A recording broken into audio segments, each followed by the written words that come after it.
Bonjour tout le monde. Donc, comme prévu dans cette vidéo, je vais revenir sur la méthode d'identification de la fonction de transfert moteur convertisseur en utilisant la réponse en vitesse issue de l'encodeur. Dans la simulation, j'ai prévu un bloc pour la génération PWM et un autre pour la mesure de la vitesse de rotation, avec deux blocs to workspace pour récupérer la vitesse et le rapport cyclique. Dans le bloc PWM, nous avons prévu deux blocs, PWM1 et PWM2, l'un pour le premier bras et le deuxième pour le deuxième bras. Donc le fonctionnement est basé sur le fonctionnement d'une MLI naturelle en utilisant une fonction triangulaire.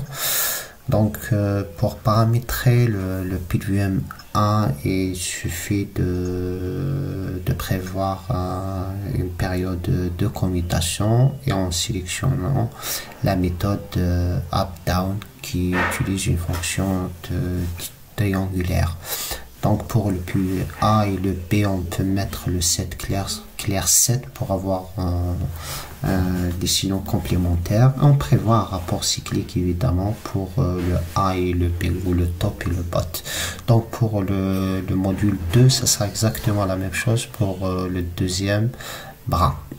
Donc pour le bloc mesure de la vitesse, on prévoit les blocs EQEP, EQEP décodeur et speed measurement pour récupérer la vitesse. On prévoit également un petit fil pour filtrer la sortie de la vitesse de rotation. Donc pour cette simulation en temps réel, donc le code généré est implémenté dans le DSP. Ce type de simulation permet d'avoir un aperçu direct sur le fonctionnement du code implémenté.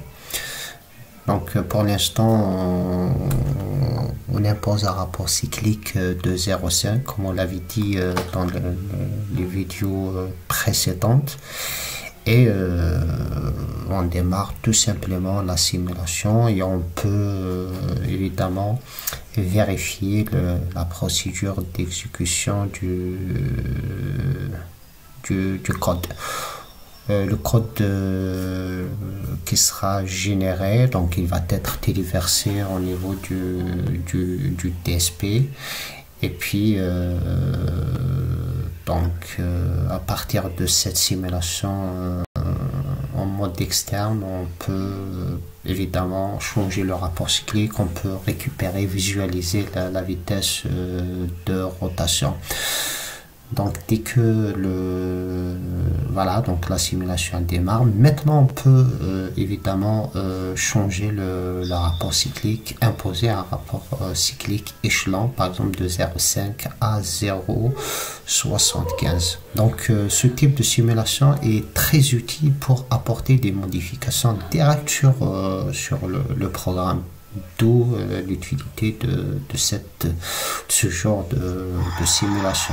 Voilà, donc là la machine elle démarre et puis on voit clairement que la vitesse passe de 0 pratiquement à 2500 tours par minute.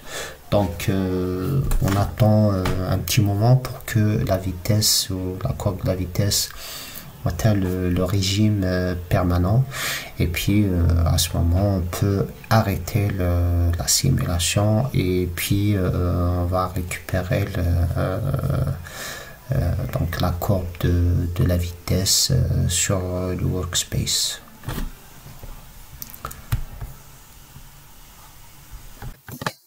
Avant de passer à l'étape suivante, qui est l'exploitation des résultats pour l'obtention de la fonction de transfert du système global, je profite de l'occasion pour vous remercier si vous êtes en train de regarder la vidéo.